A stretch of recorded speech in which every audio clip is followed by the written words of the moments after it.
राधा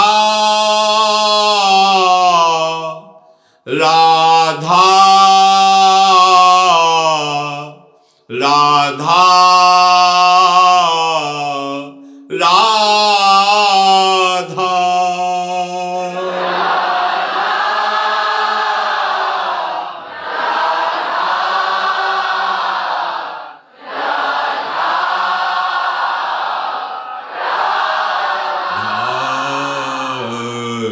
राधा राधा राधा राधा राधा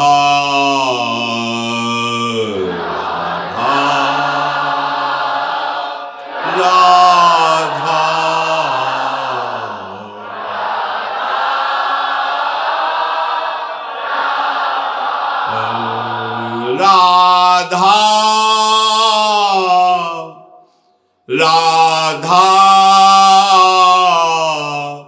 राधा राधा राधा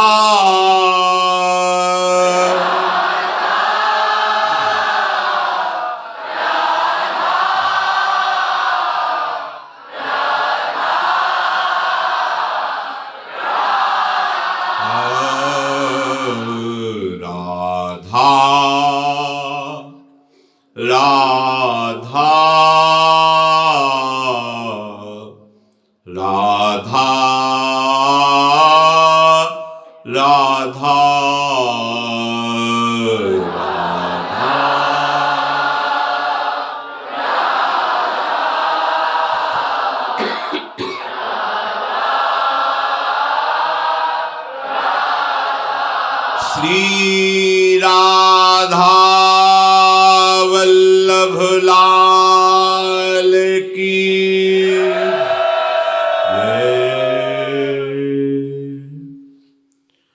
परम सच्चिदानंद घन आनंद समुद्र प्रेम समुद्र ज्ञान वैराग्य भक्ति ऐश्वर्य अनंत शक्तियों के स्वामी प्रभु श्री कृष्णचंद्र जो अर्जुन जी को निमित्त बनाकर ऐसा अमृतमय उपदेश कर रहे हैं जो श्रद्धा विश्वास पूर्वक श्रवण किया जाए, मनन किया जाए और जीवन में उतारा जाए तो इसी जन्म में समस्त कर्म बंधनों से मुक्त होकर मुनिजन वांछित परम हंसों का एकांतिक रस उपासक प्राप्त कर ले, जहां किंचन मात्र भी कोई द्वंद्व नहीं, कोई दुख नहीं,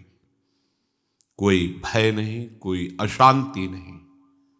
यही हमारी मनुष्य जीवन की सार्थकता है कि हम इस जन्म में ऐसी स्थिति प्राप्त कर ले कि हमें कोई भय स्पर्श न कर पावे, कोई दुख स्पर्श न कर पावे। ये तभी हो सकता है जब तक हमारा संसार का चिंतन रहेगा, तब तक आप निर्भय निश्चिंत निशोक नहीं हो सकते।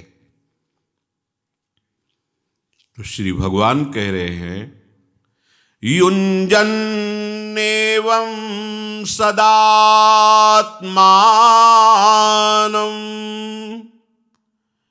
योगी विगत कल्मषः सुखेन ब्रह्म संस्पर्शे मत्यन्तं सुखमश्नुते।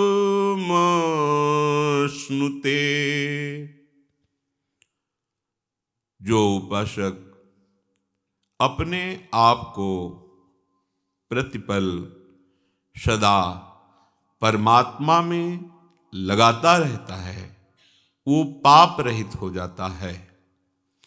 पाप रहित हुआ योगी सुखपूर्वक ब्रह्म संस्पर्श को प्राप्त होता है। ब्रह्मानुभूति को, भगवदानंद को प्राप्त होता है। वो देख पाता है कि अपने हृदय मंदिर में ही प्रभु विराजमान है। केवल भावना नहीं, वो अनुभव करता है, वो देखता है, वो प्रभु से बातें करता है, वो प्रभु के साथ प्रतिपल रहता है। पर आवश्यकता है अपने आप को सदा आराध्य देव में लगाना। आगे की बात हमें नहीं सोचनी, वो अपने आप स्थिति आ जाएगी। स्थिति लाने के लिए हमको ये अभ्यास करना है कि जो हमारे अभ्यास में बस गया है संसार, संसार के भोग, मान, प्रतिष्ठा, संसार के रिश्ते नाते, शरीर के लाभ हानि, सुख दुख, मान अपमान, इन सबके चिंतन अभ्यास को भगवत चिंतन के अभ्यास से हमें काटना है। यही साधना है, यही हमारे जीवन की सार्थकता है कि हम अपने सांसारिक चिंतन में लगे हुए मन, बुद्धि, चित्त, अहम को आराध्य देव के चिंतन के द्वारा सब समाप्त कर दें, लय कर दें। कोई अन्य चिंतन हमारे हृदय में होने ही नहीं पाए। इसके लिए सबसे पहले उपासक को यह देखना है कि हम भगवद आश्रित हैं। हमारा लक्ष्य प्रिया प्रीतम का निरंतर भजन है और हम ऐसे दलदल में फंस चुके हैं कि निकलना बहुत कठिन है।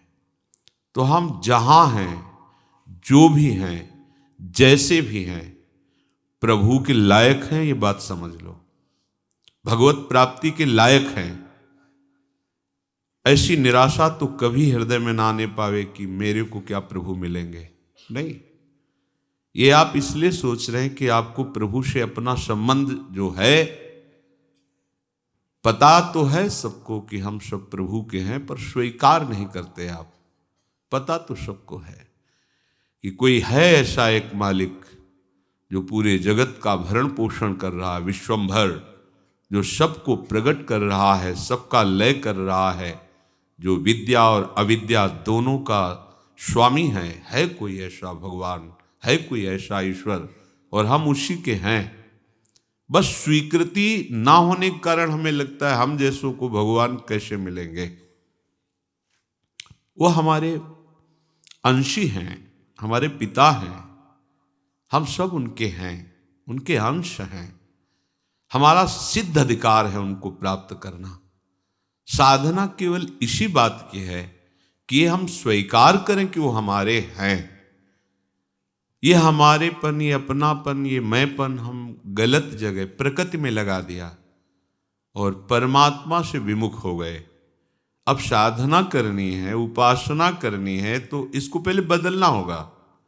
प्रभु की सन्मुखता और संसार की विमुखता, प्रभु का आश्रय और संसार के आश्रय से रहित होना। हमें प्रार्थना करनी प्रभु से कि सत्संग सुनकर, शास्त्र स्वाध्याय कर पता चला आपका आश्रय, आपका निरंतर चिंतन ही सार है, पर प्रभु मैं ऐसे दलदल में फंस गया हूं। जैसे श्री प्रहलाद जी महाराज कहते हैं नरसिंह भगवान से कि हे नाथ, जैसे एक पुरुष की बहुत पत्नियां हों और वो सब अपने अपने शयन गृह की तरफ घसीट रही हों उस पुरुष को, तो उसकी क्या दुर्दशा है ये वही जानता है। ऐसी ही हे नाथ, इस संसार दलदल में फंसे हुए जीव की दुर्दशा है। नेत्रेंद्रिय उसे रूप की तरफ घसीट रही है, शब्द श्रवणेंद्रिय शब्द की तरफ, त्वगेंद्रिय स्पर्श की तरफ, रसेंद्रिय रस की तरफ, आदि आदि। नाथ वो कैसे शांति को प्राप्त करे। इस संसार चक्र में पिसते हुए जीव को बचा लो प्रभु। प्रहलाद जी प्रार्थना करते हैं। उपासक आर्त भाव से प्रभु को पुकारे, हे प्रभु, मैं अपना आत्मसमर्पण करता हूं। ये नवी भक्ति है, आत्मसमर्पण। जैसा भी हूं आपका हूं, आप हमें स्वीकार करें, आप हम पर कृपा करें। उस कृपा का स्वरूप हम केवल इतना ही चाहते हैं कि कुछ और याद ना आवे, बस आपकी याद में, आपकी स्मृति में, आपके भजन में मैं निरंतर डूबा रहूं। हे करुणामय, हे स्वामी, अनन्य अवलंबन,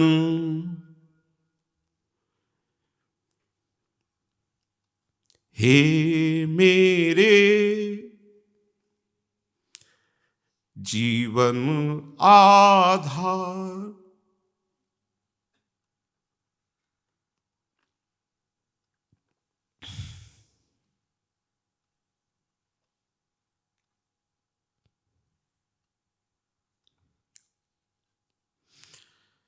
हे स्वामी,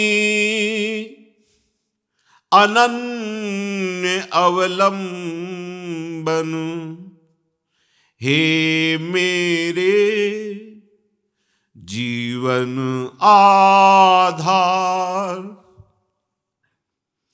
तेरी दया अहेतुक पर निर्भर कर आन पड़ा हूं द्वार। जाऊं कहां जगत में, तेरे सिवा न शरणद है कोई। भटका परख चुका सबको, कुछ मिला न अपनी पत खोई। रखना दूर रहा कोई ने मुझसे नजर नहीं जोड़ी। भला किया यथार्थ समझाया, सबकी मिथ्या प्रतीति तोड़ी। हुआ निराश उदास गया विश्वास, जगत के लोगों का प्रगट हो गया भेद सभी। रमणीय विषय सुख भोगों का अब तो नहीं दिखता मुझको तेरे सिवा सहारा। और जल जहाज का कौआ जैसे पाता नहीं दूसरी ठोर। हे करुणा कर करुणा कर सत्वर, अब तो दे मंदिर पट खोल। बाकी झांकी नाथ दिखाकर तनिक सुना दो मीठे बोल। गूंज उठे प्रत्येक रोम में परम मधुर यह दिव्य स्वर, हर तंत्री बज उठे साथ ही, मिला उसी में अपना स्वर। तन पुलकित हो सुमन जलज की, खिल जाए सारी कलियां। श्री चरण मृदुल बन मधुप उसी में, करते रहे रंग रलियां। हो जाऊं उन्मत्त, भूल जाऊं तन मन की सुधि सारी, देखूं फिर कण कण में तेरी, छवि नव नीरद घन प्यारी। हे स्वामिन तेरा सेवक बन, तेरे बल होऊं बलवान। पाप ताप छिप जाए, हो भयभीत मुझे तेरा जन जान। पाप ताप सब छिप जाए, हो भयभीत मुझे तेरा जन जान। हे स्वामी अनन्य अवलंबन, हे मेरे जीवन आधार। तेरी दया है तुक पर, निर्भर कर आन पड़ा हूं द्वार। हे स्वामी, मैं पूर्ण रूप से अपने आप को आपके श्री चरणों में समर्पित करता हूं। ये भी आपकी अहेतुकी कृपा से मुझे पता चला है। अब मैं निर्भर हो गया हूं आप पर, निर्भर, पूर्ण रूप से आश्रित।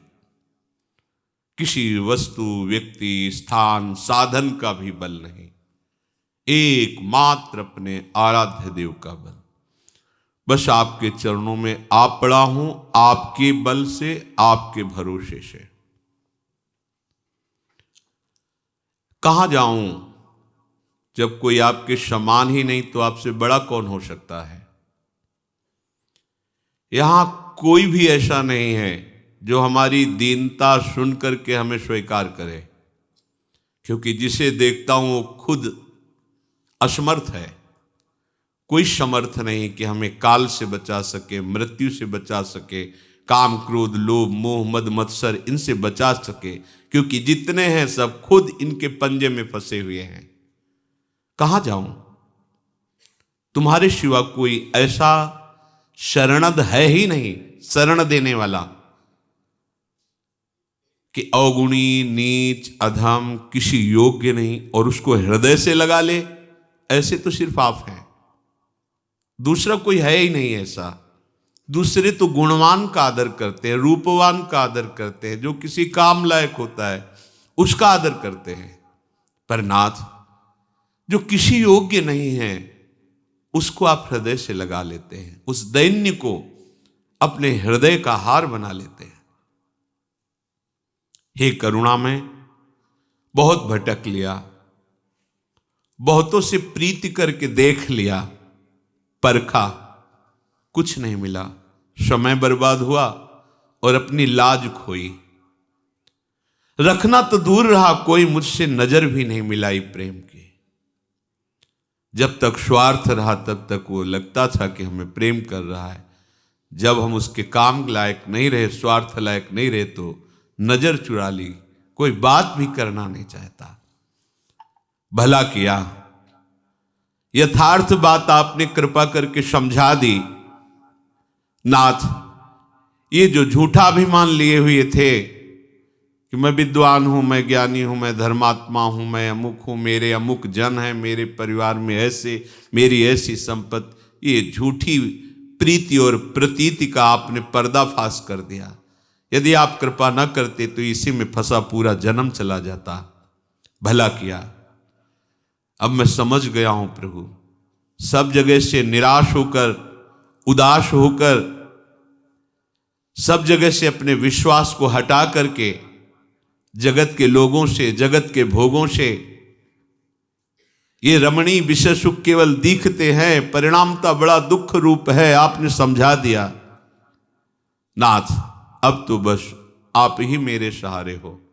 जैसे समुद्र में, जल जहाज में बैठा हुआ काक कितनी भी उड़ान भरे, विश्राम उसको वहीं आकर मिलेगा, ऐसे ही नाथ, ये मन चाहे जितना भाग ले, इसको विश्राम तो आपके श्री चरणों में ही मिलेगा। इस भव समुद्र में कहीं उसको विश्राम नहीं मिल सकता। आपके इसी चरण रूपी जहाज का ही ये विश्राम स्थल इस मन को मिलेगा, नहीं तो कहीं विश्राम नहीं है।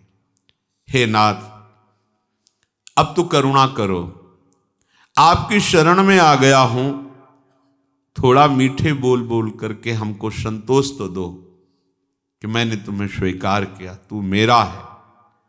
अब तो ये माया का पर्दा हटाकर बाकी झांकी करा दो, जिससे हमारा हृदय नाच पड़े कि हम प्रभु के जो हैं ऐसा स्वीकार किया, तो मेरे प्रभु भी स्वीकार कर रहे हैं, क्योंकि वो मेरे नेत्रों के सामने हैं, मेरे हृदय देश में प्रकाशित है, कण कण में प्रकाशित है। हे नाथ, ये मेरा मन रूपी भ्रमर आपके चरण कमल के पराग का पान करके उन्मत्त हो जाए। हे नाथ, तन पुलकित रहे, मन आपके चिंतन में सदैव प्रसन्न रहे, मैं भूल जाऊं अपने शरीर को, शरीर संबंधियों को, शरीर के भोगों को, बस केवल आपकी शुद्धि रहे। जिस कण को देखूं उसमें हे श्याम घन आप दिखाई दो, आपकी प्यारी छवि कण कण में मुझे अनुभव में आने लगे। हे नाथ, हे स्वामिन, बस केवल मैं आपका सेवक हूं, आपके बल से ही मैं बलवान हूं। ये जितने भी पापाचरण कराने वाले दुष्ट काम क्रोध लोभ आदि हैं, ये दैहिक दैविक भौतिक ताप है, ये सब इस बात से भयभीत हो जाएं कि मैं आपका दास हूं, आपके बल से बलवान हूं, आपका सेवक हूं, और निरंतर आपका चिंतन बने। ये हमें हृदय में ये देखते रहना है कि जितने भी विषय भोग, जितने भी पदार्थ, व्यक्ति, वस्तु, स्थान, ये सब मायाकृत है। मायाकृत जो है नहीं पर अच्छे से दिखाई दे रहा है, ऐसा लग रहा है कि हम इसे भोग रहे हैं, हमें सुख मिल रहा है, पर है नहीं। जैसे स्वप्न में ऐसा लग रहा है मैं बहुत अच्छे अच्छे पदार्थ पा रहा हूं, पर है नहीं। स्वप्न में लग रहा है बड़ा दुख है, पर है नहीं। ऐसे ही ये जितने पदार्थ, जितने व्यक्ति, जितना ये आस विश्वास भरोसा, ये सब मायाकृत है। मैं समझ जाऊं ये जो मायाकृत सुख को भोगने के लिए उतावलापन है, आरंभ में ये अमृतोपमम, अमृत जैसा लगता है, परंतु इनका परिणाम जहरीले जहर से भी भयंकर है। तुम्हें अभी समझ में नहीं आ रहा। परिणामे विषम्यु, संसार का संबंध, संसार का भोग, ऐसा लगता है कि अमृत है प्रारंभ में, पर इनका परिणाम विषम्यु, ये विष से भी बड़ा जहरीला है। विष तो एक शरीर को नष्ट करेगा, पर यह विषय अनेक जन्मों के संस्कार अंदर रख लेते, अनेक जन्मों तक परास्त करते रहते हैं। साधक को, उपासक को चाहिए कि देखे हृदय में कि हमारा आत्मसमर्पण प्रभु को है या भोगों को है। किसी भोग का, किसी व्यक्ति का, वस्तु का, स्थान का आश्रय है या प्रभु का। अपने जीवन में सदैव देखते रहना चाहिए हमारा जीवन भगवत परायण है या भोग परायण है। उपासक और विषयी बड़ा भेद होता है, साधक और विषयी बड़ा भेद होता है। क्योंकि उपासक की प्रत्येक कर्म, प्रत्येक चेष्टा केवल प्रभु के लिए होती है। ध्यान दीजिए, उपासक और विषयी, इनमें बड़ा भेद है। उपासक की प्रत्येक चेष्टा, प्रत्येक कर्म केवल अपने आराध्य देव की प्रसन्नता के लिए होता है। हमारा आराध्य देव प्रसन्न रहे, हम कहीं उनके प्रतिकूल आचरण ना कर बैठे, ये उपासक की वृत्ति रहती है। और विषयी पुरुष का प्रत्येक कर्म भोग होता है, उसका चिंतन भोगों का, कर्म की चेष्टा भोगों की, तो परिणाम महाविष होता है, बड़ा दुख अशांतिमय होता है। विषयी विषयों से आसक्त होकर के राग द्वेष पूर्वक पूरा जीवन जलता रहता और मरने के बाद नरक यंत्रणा को भोगता है। साधक इन द्वंद्वों को सहता हुआ शांति के मार्ग में आगे बढ़ता हुआ प्रभु के परम पद को प्राप्त होता है। द्वंद्वों को सहता हुआ प्रारंभ में उसको ये जलन सहनी होगी, मान अपमान की, दुख सुख की, लाभ हानि की परवाह न करते हुए निरंतर भगवद आश्रित होकर भजन परायण, तो उसकी शांति बढ़ती चली जाएगी और वो परम शांति, परम पद में उसे आरूढ़ कर देगी। विषयी विषय चिंतन करता हुआ, विषय भोग करता हुआ, राग द्वेष से जलता हुआ परिणाम नरक यंत्रणा का भोग प्राप्त करेगा। उपासक बनने का अर्थ ये नहीं है कि उसको ये अभिमान हो जाए कि मैं सबसे श्रेष्ठ हूं। ये बहुत घातक बात है। उपासक की तो वृत्ति होनी चाहिए तृणते नीच अपनपो कहे, अपने को सबसे छोटा समझे, तृणादपि सुनीचेन। ये बड़ी भारी भगवत प्राप्ति में रुकावट की बात है कि मैं इन सबसे कुछ अलग हूं, श्रेष्ठ हूं। जहां ये बात आई, दूसरे में दोष दर्शन शुरू हुआ, साधक का नाश हो जाता है, अर्थात तो साधना से भ्रष्ट हो जाता है। बहुत ध्यान देने योग्य बात है। दूसरों में अपने आराध्य देव को देखकर अपने में सदैव सेवक भाव रखना, सबको मन से प्रणाम करना, दूसरों को तुच्छ मानना, दोषी मानना, अपने को गुणवान और श्रेष्ठ मानना, ये परमार्थ के पथिक के मार्ग में भारी रुकावट है, वो आगे नहीं बढ़ पाएगा। अगर एक छोटी सी ऐसी वृत्ति हो तो उसका त्याग कर दो। सब में प्रभु हैं, वो स्वांग कर रहे हैं, कहीं अच्छे का कहीं बुरे का।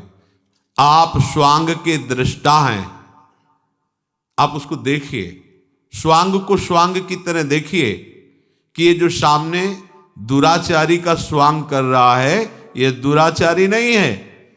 इस माया नाटक मंच पर मायापति ही ऐसा नाटक कर रहा है, इस स्वांग कर रहा है, कभी वाराह का, कभी कच्छप का, कभी नृसिंह का, कभी राम कृष्ण विविध रूपों, और फिर चराचर जगत का।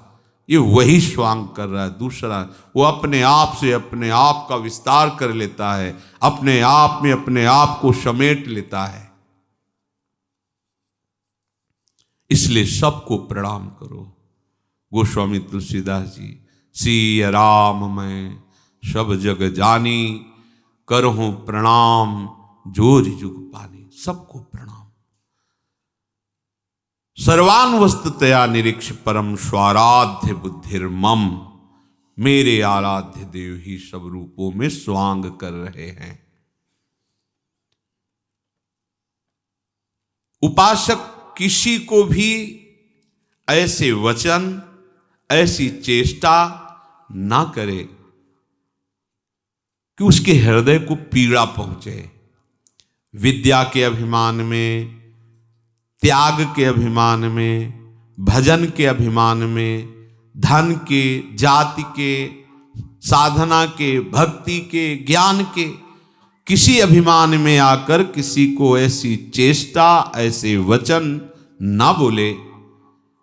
परुख वचन कबहु न कहाय, कि वो अंदर से दुखी हो जाए और सोचे कि मैं किसी योग्य नहीं हूं ना, इसलिए तो बड़े हैं इसलिए गए आप। अगर वो हृदय से दुखी हो गया तो वहीं बैठे हुए हैं प्यारे, उनको ताप पहुंचेगा, उनको ताप पहुंचेगा तो आप सेवक कहां रहे, उपासक कहां रहे। अपने आराध्य देव को कष्ट पहुंचा रहे हैं, उनके प्रतिकूल चल रहे हैं, तो आप उपासक कहां रहे। सावधान। भजन करना कठिन, करके बचाना कठिन, बचा के पचाना कठिन। पच गया तो सिद्ध हो गए। ये भजन के भारी विघ्न हैं, इसलिए सावधान रहो। कभी इस तरह का कोई अभिमान भक्ति का, भजन का, ज्ञान का, विद्या का, धन का, रूप का, महत्व का बिल्कुल नहीं छू जाना चाहिए। अगर आपको ऐसा कभी लगे तो उसकी पहचान है, जब दूसरों में हे भाव होने लगे तो समझ लेना आपको अभिमान आ गया है। जब दूसरों में अपने से तारतम्य मिलाने लगे कि मेरे में तो ये गुण है, देखो इसमें ये दोष है, तो आपको अभिमान आ गया है। भक्ति महारानी कैसे टिकेंगी आपके हृदय में। विद्या रूप महत्व कुल धन यौवन अभिमान सट कंटक देखे जहां राहे न भक्ति निदान। ये बड़े बड़े कांटे हैं, इन पर भक्ति महारानी कैसे सुकोमल चरणों से चलकर तुम्हारे हृदय में आएंगी। नहीं आएंगी। अभिमान छू न जाए। वृंदावन ई विधि बसे तज के सब अभिमान, यही सब अभिमान। उपासक को अभिमान से दूर रहना चाहिए। कभी ऐसी कोई बात अपने में दिखाई दे सद्गुण की तो समझ लेना अभिमान आ रहा है। प्रभु को पुकारो कि नाथ संभालो, ये अभिमान आ रहा है, वही ठीक कर देंगे। अपनी उपासना से हटे नहीं, किसी की उपासना को नीचा समझे नहीं। अपने को कोई गलत कार्य करना नहीं, दूसरा कोई गलत कर रहा है तो हमारा आराध्य देव अंदर से भाव रखना है, बाहर से व्यवहार नहीं रखना। बाहर से संभाषण भी नहीं करेंगे, अंदर से आराध्य देव का भाव रखकर न उसकी निंदा करेंगे न उसकी स्तुति करेंगे। नाली के कीड़े में, कुत्ते में, देवता में, सब में हृदय मंदिर पर बैठे हुए उपासक अपने आराध्य देव को देखता है। किसी से भी घृणा, किसी से नीचापन, किसी को पापी, किसी को महान दुराचारी, ये हमारा दर्शन नहीं होगा, हमारा दर्शन नहीं होगा। इसलिए महाप्रभु स्पष्ट शब्दों में कह रहे हैं, ये क्रूरा अपि पापिनो न च सताम संभाष्य दृश्यास्ते। देखने योग्य नहीं है, बात करने योग्य नहीं है, ऐसे क्रूर हैं, पापी हैं, उनमें भी हमारी ये मति दृढ़ होनी चाहिए कि मेरे आराध्य देव विराजमान है इसके हृदय मंदिर पर। उपासक ऐसी भूल न करे, नहीं तो समझ नहीं पाएगा कि उसका साधन मार्ग कब और कैसे छूट गया। निरंतर रात दिन अपने भजन को ही संभाला करे। ऐसा भी नहीं होना चाहिए कि बहुत बढ़िया से भजन हो गया तो तुम भूल गए। बड़ी सूक्ष्म बात है। बहुत बढ़िया आपका दिनचर्या चल रहा है, कई घंटे भजन हुआ, अब आपका मन धीरे से आपसे प्रार्थना करेगा कि देखो इतने घंटों से भजन कर, थोड़ी देर का अवसर दे दीजिए, थोड़ा हंस खेल लीजिए, थोड़ा मनोरंजन कर लीजिए, थोड़ा घूम लीजिए, इधर उधर देख लीजिए। आधी घड़ी भी यदि आपने ऐसा अवसर दिया तो ये मन सारे भजन पर पानी फेरने की कोशिश करेगा। इसलिए साधक को गंभीर रहना चाहिए। जैसे जैसे भजन साधन बढ़े वैसे वैसे गुप्त रखना चाहिए अपने हृदय के भाव को, आनंद की उमगन को गंभीरता और उदासीनता से। उदासीन अति रही गोसाई, बाहर से ऐसा लगे कि ये तो एकदम ना हंसता है ना बात करता है, ऐसा उदासीनता। गंभीर, अंदर आनंद उमड़ रहा है, बाहर से गंभीर, भ्रकुटी तनी हुई, शांत। ये भजन की सुरक्षा है।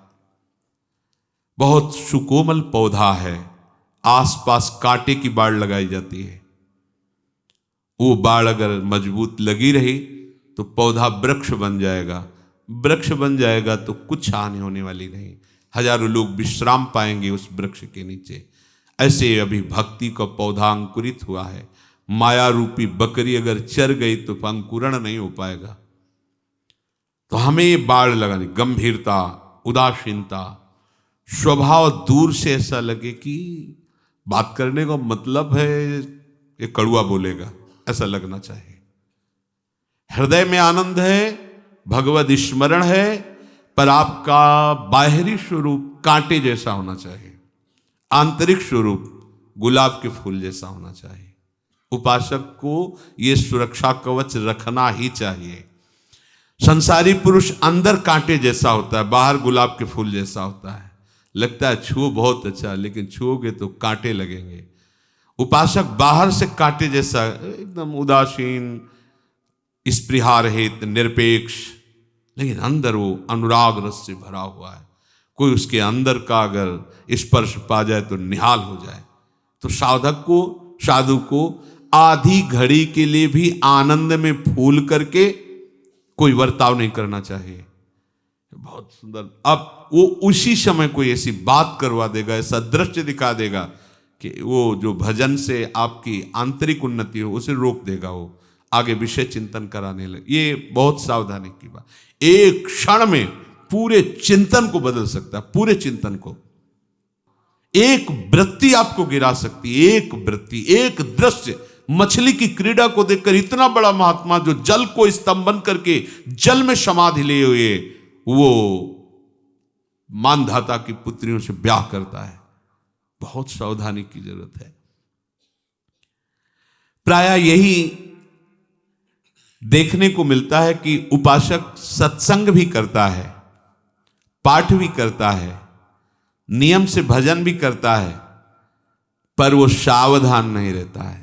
ध्यान दीजिए, ये महापुरुषों के वचन हैं जिन्होंने भगवत साक्षात्कार किया है। प्रायः यही देखने को मिलता है कि उपासक, साधक सत्संग भी करता है, पाठ भी करता है, भजन भी करता है जो उसका नियम है, पर वो सावधान नहीं रहता। वो विषय सेवन की छूट भी दिए रहता है, असाधन भी करता रहता है। जितना भजन के लिए सावधानी चाहिए वो सावधान नहीं रहता। वो महत्व तो नहीं समझ पाया, वो विषय सेवन में गिर जाता है। इससे क्या होता है, भजन का संस्कार उसको ऊपर नहीं उठा पाता है, वो उसी धरा पे बना रहता है। अब वो रात दिन ये सब करने पर भी बहुत काल तक उसको कोई दिव्य अनुभूति नहीं होती, तो फिर वो निराश होते कि 20 वर्ष हो गए, सब कोई दिव्यता तो आई नहीं। कोई दिव्यता कैसे, चलनी में गैया तू है और दोष दैव का दे। असाधन कर रहे हो तो साधन कैसे तुम्हारे समझ में आवे। ये भागवतिक साधन है, ये तभी समझ में आएगा जब सर्वतो भावेन एक रस में आ जाओगे। भजन महल से निक्षत नाही, रात दिन भजन में कामना, ममता, वासना सब जलकर भस्म हो गई, आनंद की बाढ़ आ जाएगी। पर आप क्या करते हैं, साधन भी करते हैं और असाधन भी करते हैं। असाधन छोड़ना होगा। कई बार बताया है, आप कोई ऐसी चेष्टा मत करो जो असाधन है। जानते हो आप ऐसी चेष्टाएं करते हुए, अगर हमारी बात को याद रखना, यौवन अवस्था में आप अपने को नहीं संभाल पाए तो वृद्धावस्था की आस छोड़ दो कि आप भजन कर लोगे और संयम में रह लोगे। ये बात याद रखना। अगर यौवन अवस्था में आप अपने को संभाल ले गए तो तुम्हें कोई भ्रष्ट नहीं कर सकता। ये बिल्कुल अनुभूत विषय है। जीवन भर साधक बन करके रहो, सिद्ध बनने की चेष्टा मत करो, अवतार बनने की चेष्टा मत करो। अपने को हे तीन भाव से देखो, निकल जाओगे भव समुद्र से। अगर इस अवस्था में आपने अपने को संयम में नहीं रखा, बिल्कुल आप संयम में, बहुत अनुभूत विषय है, बहुत से दृश्य हमने देखे, बहुत से। यदि यौवन अवस्था में आप संयमी नहीं बन पाए तो भूल जाना कि बूढ़े अवस्था में आप ठीक हो जाओगे। नहीं, आज इसी क्षण इन असत क्रियाओं पर आप शासन कीजिए। ये आप जो ढिलाई कर देते हैं ये आपके लिए बहुत घातक होगा। निकल आए हैं फिर भी आप सकिल कर वहीं जा रहे हैं। प्रातः काल से लेकर के शयन तक आपको बिल्कुल सावधानी से समय बीते, इसका इनाम मिलेगा। ऐसा नहीं है, इसका वो इनाम मिलेगा कि आप निहाल हो जाओगे। सदगुरुदेव भगवान ने एक दिन कहा, एक एक सेकंड का हिसाब होगा, एक एक सेकंड का।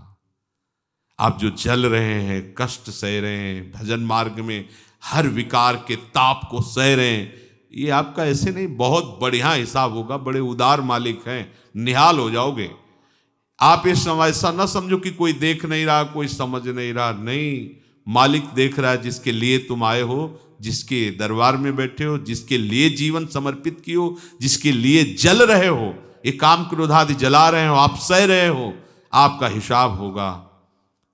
वो प्रभु करुणा में आपको निहाल कर देंगे। बस आप चुपचाप शांत रहिए, असाधन मत कीजिए। आगे चलकर आपको खुद समझ में आ जाएगा कि कितनी कृपा है।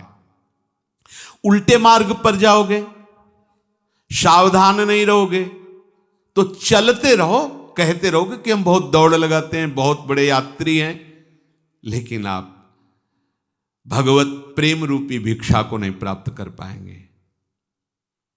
उल्टे मार्ग पे जाओगे, दौड़ते रहो, चाहे जितनी रफ्तार तेज हो, तो आप पहुंच थोड़ी जाओगे। भगवत प्रेम रूपी भिक्षा आप नहीं मांग पाओगे, नहीं मांग पाओगे। मन चाहे भोग चाहो, मान सम्मान चाहो और प्रभु का प्रेम चाहो, ऐसा कैसे हो सकता है? जो भोग चाहता है, मान सम्मान चाहता है, वो बात भले प्रेम की कर ले, प्रेम की चाह भी नहीं कर सकता। मुंह से बात करना अलग बात होती है। प्रभु आपके स्वरूप ही, आपकी आत्मा ही है, उनको कुछ कहने की जरूरत नहीं, वो हृदय से जानते हैं। आपके अधिकार के अनुसार आपको प्राप्त होगा, ध्यान रखना। अगर आपने अपना अधिकार भोगों तक ही रखा है तो आप दिव्यता की अनुभूति नहीं कर सकते। आप प्रभु को अपना मान करके सबको छोड़ दिए तो आपको कभी प्रभु छोड़ भी नहीं सकते। आपने सबको छोड़ दिया, प्रभु को पकड़ लिया, प्रभु ने आपको पकड़ लिया। आपके हृदय प्रभु बन गए, प्रभु के हृदय आप बन गए। आप प्रभु के सिवा किसी को नहीं जानते तो प्रभु आपके सिवा किसी को नहीं जानते। बहुत सुंदर बात है। परम स्वतंत्र भगवान दुर्वासा जी से कह, अहम भक्त पराध। ओहो, गजब कर दिया। अखिल ब्रह्मांडों के स्वामी, अनंत शक्तियों के स्वामी कह रहे हैं, ऐ द्विज, मैं भक्त के अधीन हूं, तो मेरा अस्त्र भी भक्त के अधीन है। जाओ पैर पकड़ो जाके भक्त के, यहां भगवान के पैर पकड़ने से काम नहीं चलेगा, उसके जाओ। अहम भक्त पराधीनो अस्वतंत्र इव द्विज।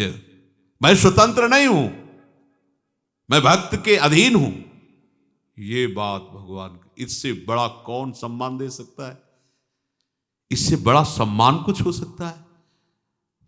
जिनका वेद यश गाते हैं, जिनको परम स्वतंत्र परमात्मा ब्रह्म कहा गया, वो स्वयं श्रीमुख से कह रहे, तुम क्या समझते हो मैं स्वतंत्र हूं? नहीं, मैं भक्त के अधीन हूं। अहम भक्त पराधीनो अस्वतंत्र इव द्विज। इससे बड़ा प्यार क्या हो सकता है? इससे बड़ा दुलार क्या हो सकता है, इससे बड़ा सम्मान क्या हो सकता है। इसलिए सावधान, निश्चित निश्चित ऐसे वचन प्रभु उन्हीं के लिए कहते हैं जो प्रभु के सिवा किसी को अपना नहीं मानते। भोगों का मिलना, भोगों का भोगना, एक चराचर जगत इसी में फंसा हुआ है।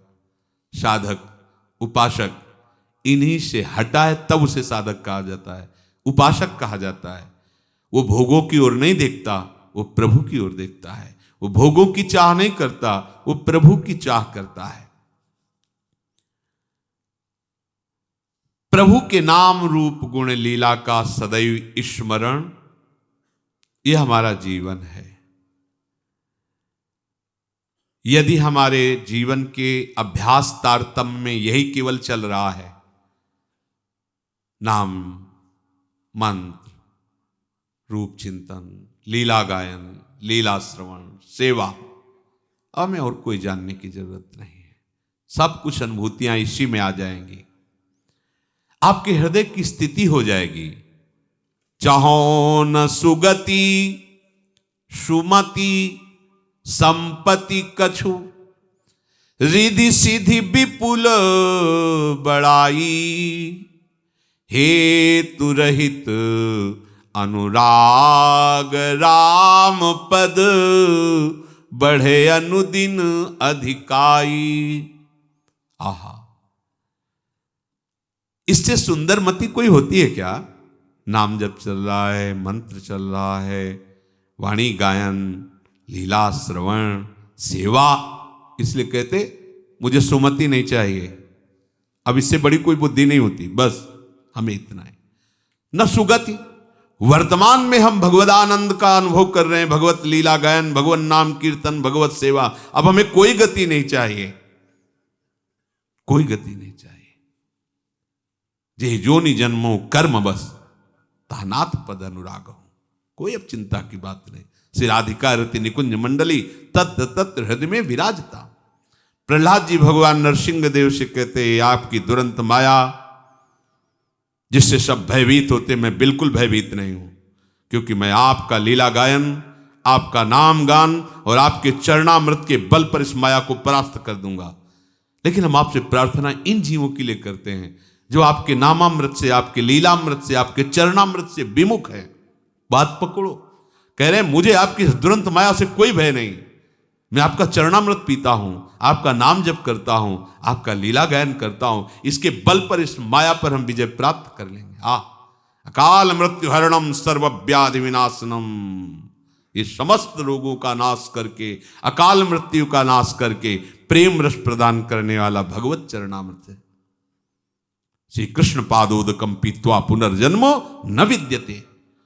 नाम रूप लीला गुण, इससे बड़ी कोई सुगति नहीं, कोई सुमति नहीं और कोई संपत्ति नहीं, और इससे बड़ी कोई सिद्धि नहीं। वर्तमान में हम भगवदानंद में हैं, प्रभु के नाम रूप लीला में, हमें और कोई सिद्धि नहीं चाहिए। बस एक बात, प्रतिपल हमारा हृदय आराध्य देव की तरफ द्रवित होकर बहता रहे, यही आकांक्षा। परम गति, परम मति, परम संपत्ति यही है, विश्वास करो। यही परम गति है, यही परम मति है, यही परम संपत्ति है।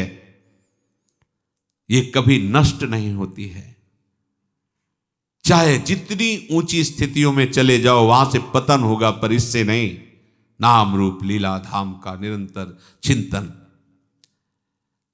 उपासक के जीवन में अपने सुख की, शरीर सुख की प्राप्ति के लिए कोई स्थान नहीं रहना चाहिए। ये बड़ा सूक्ष्म विषय है।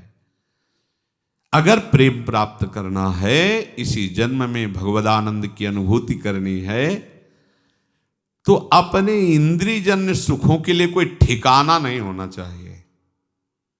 अगर है तो बहुत बड़ा घातक है। हम वहां चले जाएंगे तो मनोनुकूल भोजन मिल जाएगा, वहां बैठ जाएंगे तो ये, उसके पास चले जाएंगे तो इस इंद्रिय का सुख मिल जाएगा। समझ लीजिए कि उसने पतन का गड्ढा खोद के पहले से तैयार कर रखा है। नष्ट कर दो उन संबंधों को, उन आश्रयों को जहां आपके इंद्रियजन्य सुखों का विलास मिलता हो। देखो, माता पिता परिवार के जब बहुत प्रसन्न होते हैं, दुलार करते हैं, तो जानते हो क्या देते हैं? सांसारिक भोग सामग्री। बढ़िया से बढ़िया कपड़ा, बढ़िया से बढ़िया भोजन, बढ़िया से बढ़िया भोग सामग्री, क्योंकि वो इतना ही जानते हैं, वो सुख का मतलब इतना ही जानते हैं। और जब सदगुरु का दुलार उदय होगा तो सबसे पहले इन्हीं पर प्रहार होगा, क्योंकि तुम जहां फंसे हो इनको पहले हटाओ, फिर आओ हम तुम्हें दिखाते हैं वो चिदानंद सुख जिसके तुम वास्तविक अनंत जन्मों से अधिकार है तुम्हारा, पर अधिकार खोकर भटकते रहे हो जिस सुख के लिए, वो सुख तुम्हें दिखाते हैं। पर इसके लिए सबसे पहला प्रहार होता है राग पर, शरीर राग, संबंधियों का राग, भोगों का राग। तो अगर वो उपासक सच्चा नहीं है, कच्चा है, तो वो उसी रेखा पे चला जाता है। इस रेखा पे टिकना बहुत कठिन होता है। सच्ची मानिए, आगे की बात तो आपके हृदय में खुद आ जाएगी। आपको अपने आराध्य देव के नाम, मंत्र, रूप, लीला गायन, लीला श्रवण, इसी अभ्यास में से पचा दो कि कुछ भी समय खाली न रहे आपके पास। फिर आप देखना रूप झलकने लगता है नेत्रों के सामने। आराध्य देव का रूप भारी परिवर्तन उसी समय होता है जो उपासक के जीवन में एकदम भागवतिक परिवर्तन होता है। उसका मतलब होता है कि उसके साधन में, उपासना में अब रंग आ गया है। रंग क्या होता है? आराध्य देव का पधारना, भावनात्मक रूप आ जा, वो रूप विवश कर देता है। ऐसी फिर लगन लगती है कि जो हमारी भावना में हमसे बात कब करेंगे। वो कभी कभी प्रणय कोप भी होता है, ऐसे छुप छुप के क्या देख रहे हो, बात करो ना, मिलो ना। वो एक, ये सब दिमाग से अलग की बातें होती है। नारायण स्वामी एक पद में कह रहे हैं, जाही लगन लगी घन श्याम की, जाही लगन लगी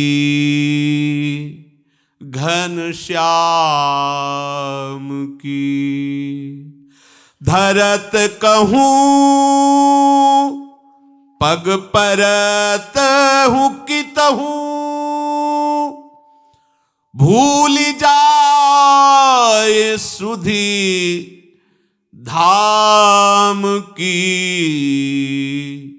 जाहि लगन लगी घन श्याम की, छवि निहार।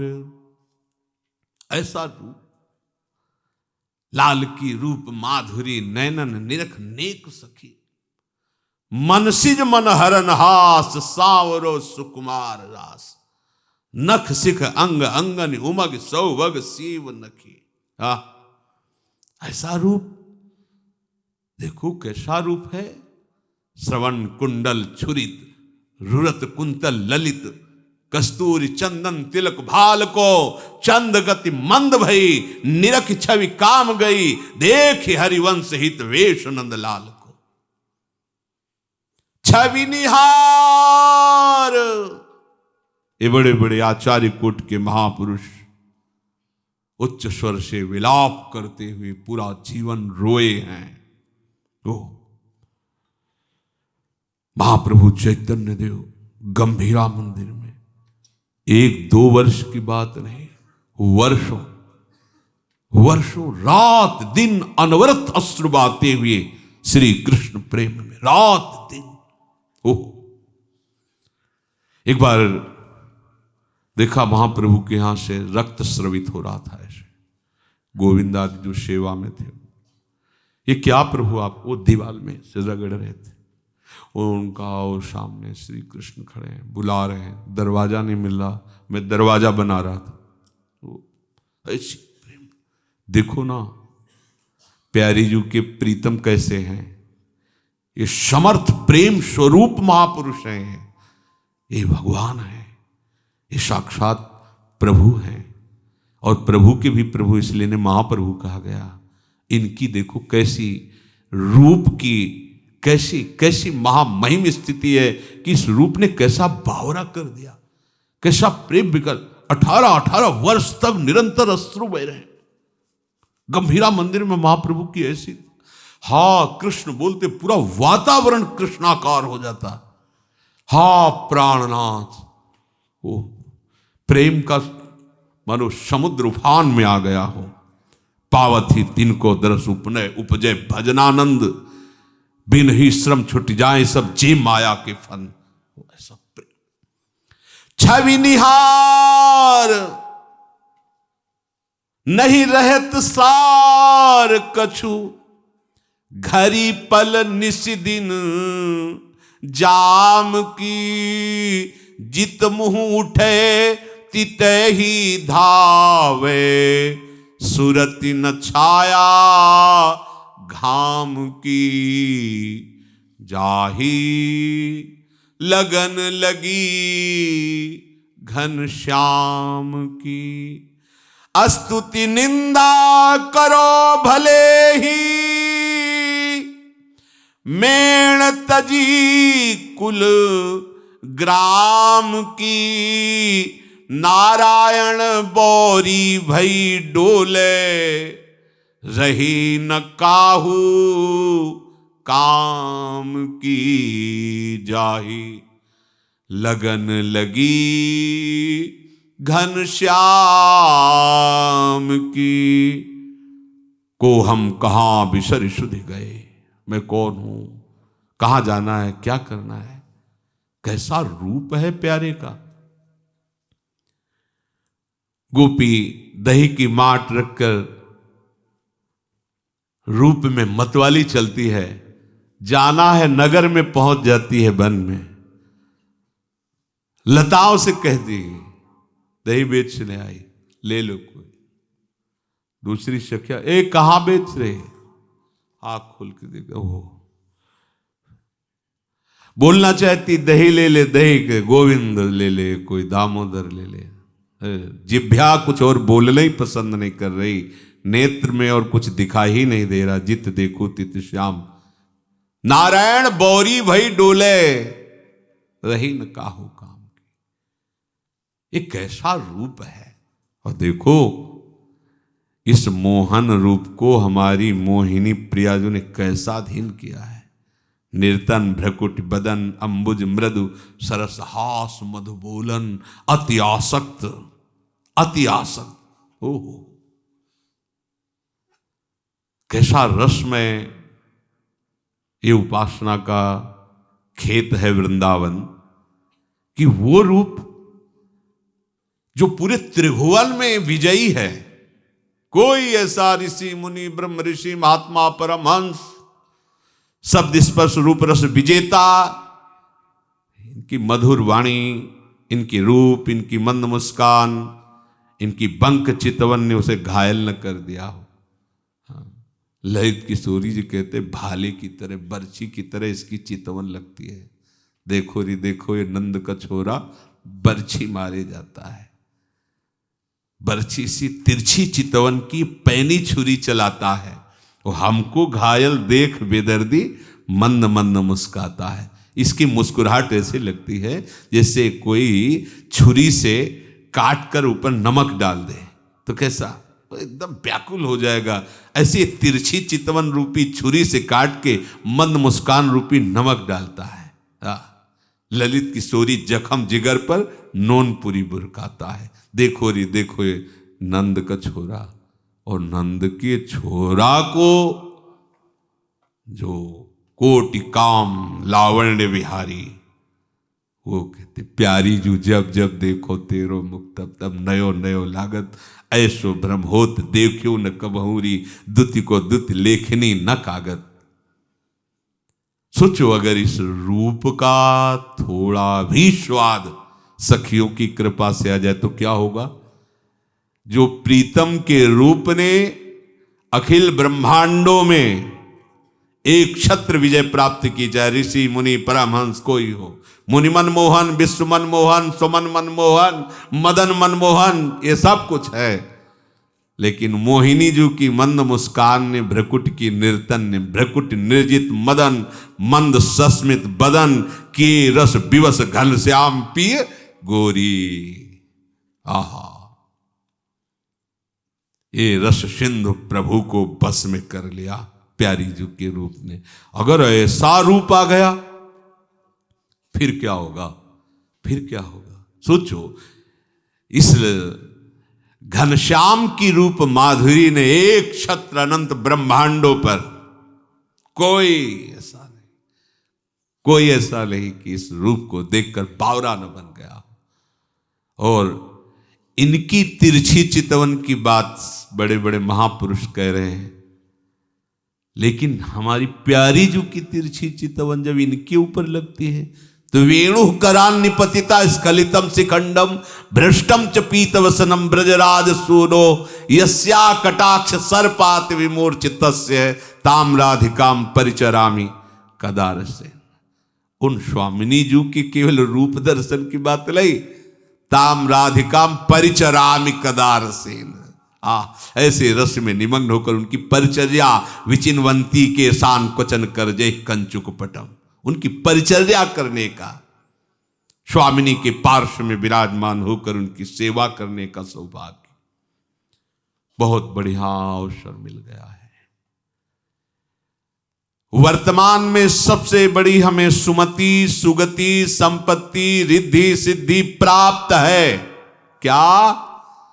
अपने आराध्य देव के नाम का रटन, उनके मंत्र का अंतर ही अंदर जप, लीला गायन, लीला श्रवण और सेवा। इससे बड़ी हमारी कोई सदगति नहीं है, इससे बड़ी हमारी कोई सिद्धि नहीं है, इससे बड़ी कोई सुमति, इसे ही सुमति कहते हैं। प्रभु के चिंतन को छोड़कर और कुछ, ये सब दुर्मति ही है, चाहे जितना भटक लो। सेवक शरण सदा रहे, अनत नहीं विश्राम, बानी श्री हरिवंश की। कहे हरिवंश, कहे बाणी हरिवंश, या तो प्रभु की लीला गायन में या उनके नाम में डूबे हुए वही सेवक है, वही शरणागत है। अगर इसके सिवा संसार का चिंतन, संसार के भोगों का चिंतन, राग द्वेष का चिंतन, वो कैसे सेवक हो सकता है, कैसे प्रभु का जन हो सकता है। जो प्रभु के जन है वो प्राण सहित या देह को बिसरी जाए सबने, ताही को जग कहत है पूरन प्रेमी प्रेम। वही शरणागत है, वही उपासक है, वही रसिक है, वही सेवक है जो प्राण सहित देह को समर्पित करते आराध्य देव में। अब क्या बेपरवाह, अब हमारा जीवन, हमारे प्राण इनके नाथ हैं या नाथ नहीं है। प्राण सहित या देह को ये समर्पित हो गए तो हमारे प्राणनाथ श्री श्यामा, हमारे जीवननाथ श्री श्यामा। अब हमको यह नाथ नहीं, नाथ अनाथ नित समर्थ मोहन श्री राधा। चाखा चाहे प्रेम रस, राखा चाहे मान, एक म्यान में दो खड्ग देखी सुनी न कान। तन मन धन अर्पण कियो सब तुम पे ब्रजराज, मन भावे सोई करो अब हाथ तुम्हारे लाज। सर्वस्व अर्पण करके आराध्य देव के चिंतन में मगन। अब आगे की बात आराध्य देव। अगर मान सम्मान प्रतिष्ठा और इच्छा अनुसार अनुकूल व्यक्ति वस्तु परिस्थिति का भोग, तो बोले बातों की बात है प्रेम। अभी असली प्रेम का परिचय नहीं मिला है। एक म्यान में दो तलवार नहीं रहती। प्रेम गलियति साकरिता में दो न समाए। बस आराध्य देव, उनके नाम रूप लीला गायन चिंतन, बस जीवन यही बना लो। अन्य किसी का आश्रय मत लेना। जो आश्रय अंदर से लग रहे हो धीरे धीरे उनका त्याग कर दो। शनै शनै पीछे चर्चा हो, धीरे धीरे उनका त्याग कर दो। एकमात्र प्रभु के भरोसे में हो जाओ। ये बैंक बैलेंस तुम्हारे साथ नहीं जाएगा। ये यहाँ की भोग सामग्री तुम्हारे साथ नहीं जाएगी। यहाँ के जन समुदाय तुम्हें साथ नहीं देंगे। ये शरीर तुम्हारे साथ नहीं जाएगा। बात समझ लीजिए। तो जो हमारे सच्चे मित्र हैं, सच्चे साथी हैं, वो युगल सरकार है। इसलिए जोरी सुमिरन मत रहो। जो जोरी है अमृत स्वरूप है, ये सुख बरसत रहत है। इसलिए जोरी सुमिरन मत रहो। श्री राधा वल्लभ लाल की।